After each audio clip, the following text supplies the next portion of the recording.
The judge's ruling on Friday in former President Trump's civil fraud trial could deal a serious blow to his finances. The GOP frontrunner and the Trump Organization were ordered to pay penalties of more than $354 million. That total jumps to over $453 million when you factor in interest. CBS News campaign reporter Katrina Kaufman joins us now. Katrina is also an attorney.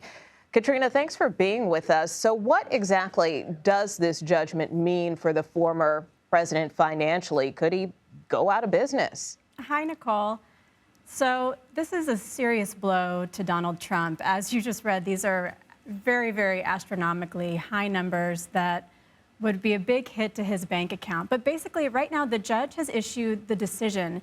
And next, we'll be getting a judgment. That should happen in a week or two. And nothing can actually happen until that judgment comes out. But once it does, the state could start going after Donald Trump's money. They could start freezing his bank accounts. They could start selling off, having the state sell off his stock. So what he's going to end up doing is either trying to get a stay on this ruling to get more time from the court, or he can post a bond, in which case that would depend on his agreement with the bonding company. He might have to give them cash, or maybe he could give them a mortgage on one of his properties, a letter of credit. There are different ways that he could deal with this. So it's hard to say exactly how soon he's going to take a real cash financial hit from this, but this is a substantial amount of money for him.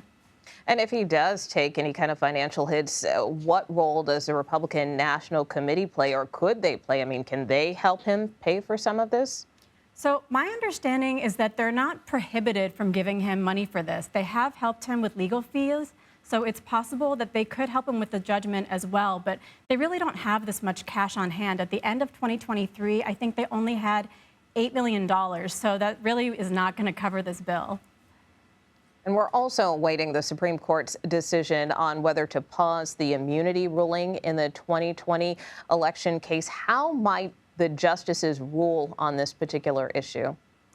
There are a number of ways that this could go. The judges could choose to grant the stay, in which case that would put the ruling on pause, and then they could either give Trump a lot more time to petition for cert for them to take the case, or they could actually treat this emergency stay application as a petition for cert and make a decision right now about whether or not they're going to weigh in on this case, either denying or granting that petition. So we might see either a pause in the ruling or find out very soon if the Supreme Court wants to weigh in on this really important issue.